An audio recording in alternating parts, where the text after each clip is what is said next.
Himalayan Hindi academy में एक बार फिर आप सभी का स्वागत है, जहां पर हम हिंदी साहित्य के 50 प्रश्न पढ़ने जा रहे हैं। हिंदी साहित्य के महत्वपूर्ण 50 प्रश्न पढ़ने जा रहे हैं, जो आगामी सभी हिंदी परीक्षाओं के लिए बहुत ही हेल्पफुल रहने वाले हैं।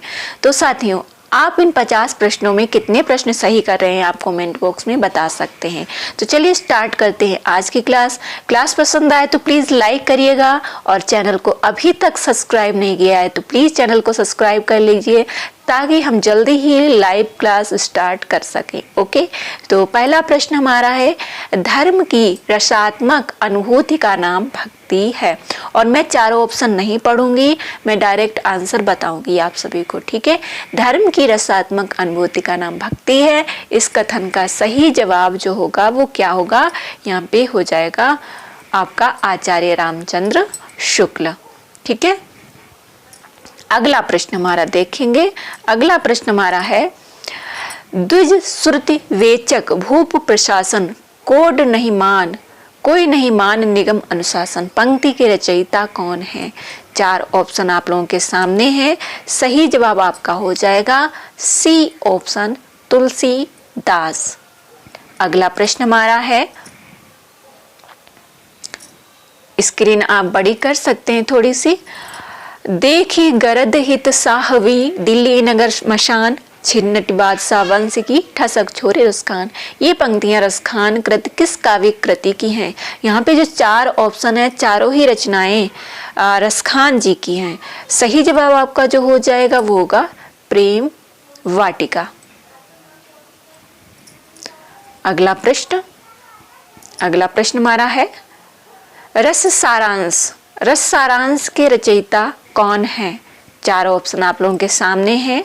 सही जवाब आपका जो हो जाएगा वो होगा भिखारी दास। अगला प्रश्न, क्योंकि 50 प्रश्न है तो थोड़ा सा टाइम तो लगेगा ही। प्रश्न नंबर 5 है, वैद्यनाथ मिश्र इनमें से किसका नाम था। तो बताइएगा आप सभी लोग, वैद्यनाथ मिश्र इनमें से किसका नाम था। वैद्यनाथ मिश्र जी की ही युग धारा है। ठीक है, तो ये है नागार्जुन जी। प्रश्न नंबर 6, फ्रॉयड ने मन के कितने भाग स्वीकार किए हैं। फ्रॉयड मनोविश्लेषणवादी हैं, अगेन जी मनोविश्लेषणवादी हैं। तो प्रश्न नंबर 6 का सही जवाब हो जाएगा, जो फ्रॉयड है इन्होंने मन के 3 भाग माने हैं, चेतन, अवचेतन और तीसरा कौन सा होगा बताइएगा आप लोग कमेंट बॉक्स में। प्रश्न नंबर 7 है हमारा, प्रत्येक वाणी में महाकाव्य की पीड़ा है। यह किसकी पंक्ति है। चार ऑप्शन आप लोगों के सामने हैं। सही जवाब आपका हो जाएगा सी ऑप्शन, अगेन। अगला प्रश्न देखिए, बहुत ही शानदार प्रश्न है। ठीक है, बहुत ही बेहतरीन प्रश्न है हमारे यहाँ पे। ये मैं जो है क्लास बनाने वाली नहीं थी, लेकिन फिर भी मैं बना रही हूँ अभी। इनमें से कौन सा कथन असत्य है, क्योंकि मैं चाहती हूँ कंटिन्यू हमारी क्लास रहनी चाहिए।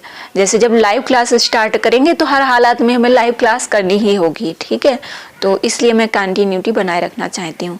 प्रश्न नंबर 8 में असत्य कथन देखना है। साहित्य के सत्य और इतिहास के सत्य में भेद होता है। बिल्कुल सही है। इतिहास में उपलब्ध प्रमाणों से सत्य खोजा जाता है, सही बात है। साहित्य में संभावना या कल्पना से सत्य गढ़ा जाता है, बिल्कुल सही है। लेकिन इतिहास में कल्पना पर तथा साहित्य में तथ्य पर बल दिया जाता है, असत्य है। D option.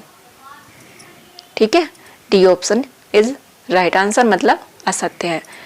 प्रश्न नंबर 9 देखेंगे। उपन्यास से प्रश्न पूछा गया है आपका, रेहन पर रघु उपन्यास के उपन्यासकार कौन है। रेहन पर रघु, तो सही जवाब आपका हो जाएगा प्रश्न नंबर 9 का वी ऑप्शन, काशीनाथ सिंह। प्रश्न नंबर 10, इनमें से कौन सा उपन्यास मंजूरे एहतिसाम का है। सही जवाब आपका हो जाएगा वी ऑप्शन, सूखा वर्ग। धरती धन अपना एक चित्रा सुख कटरा वियारजू, ये किसके उपन्यास हैं आप लोग कमेंट बॉक्स में बता सकते हैं। प्रश्न नंबर 11 देखेंगे, 10 प्रश्न हो गए हैं। प्रश्न नंबर 11 देखिए, नींद रात भर क्यों नहीं आती, नींद रात भर क्यों नहीं आती? क्योंकि परीक्षा पास करनी है इसलिए नहीं आती। नींद रात भर क्यों नहीं आती? एकांकी के एकांकीकार कौन है? फिलहाल नींद आती है ना, लेकिन परीक्षा भी पास करनी है तो फिर कम सोना है, फिर पढ़ाई भी करनी है ना। तो नींद रात भर क्यों नहीं आती, एकांकी के एकांकीकार कौन है? 11 डी ऑप्शन, सुरेंद्र वर्मा जी का ये एकांकी है, नींद रात भर क्यों नहीं आती। चलिए आगे बढ़ते हैं। प्रश्न नंबर 12 देखिएगा, कितना बड़ा प्रश्न है ना, बड़ा प्रश्न है। निम्नलिखित में से असत्य कथन कौन सा है? एक साहित्य की डायरी मुक्तिबोध जी का निबंध है, और भ्रमरानंद के पत्र विद्यानिवास मिश्र का निबंध है। कला का जोखिम हजारी प्रसाद द्विवेदी का निबंध संग्रह है। शब्द और स्मृति निर्मल वर्मा का निबंध है।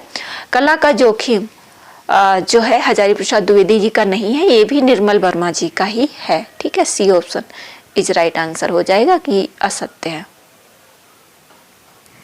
13 नंबर प्रश्न, माटी हो गई सोना निबंध के रचनाकार कौन है? तो सही जवाब प्रश्न नंबर 13 का कन्हैयालाल मिश्र प्रभाकर। माटी हो गई सोना निबंध है। ठीक है, उपन्यास पढ़ चुके हैं। अब देखिए आपका भारतीय काव्य शास्त्र से प्रश्न पूछा गया है, सभी विधाओं से मैंने बोला है प्रश्न है। भट्टनायक के भुक्तिवाद का मूल आधार क्या है? तो प्रश्न नंबर 14 वी ऑप्शन, सांख्य दर्शन। शैव दर्शन से कौन है संबंधित? वेदांत दर्शन है, न्याय दर्शन है, तो ये भी आपको देख लेना है। प्रश्न नंबर 15 है, शिवरन को ढूंढत फिरत कवि व्यभिचारी चोर में कौन सा अलंकार है? प्रश्न नंबर 15 सही जवाब आपका हो जाएगा सी ऑप्शन, श्लेष अलंकार।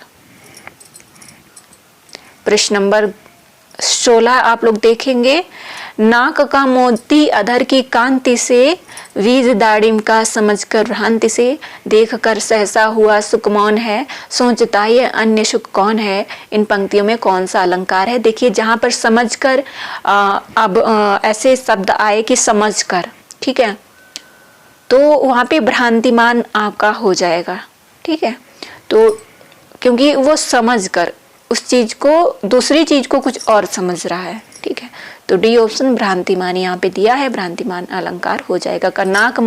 नाक का मोती इधर की कांति से, वीज दाड़िम का समझकर भ्रांति से। दाड़िम का अर्थ क्या है कमेंट बॉक्स में बताइएगा आप लोग।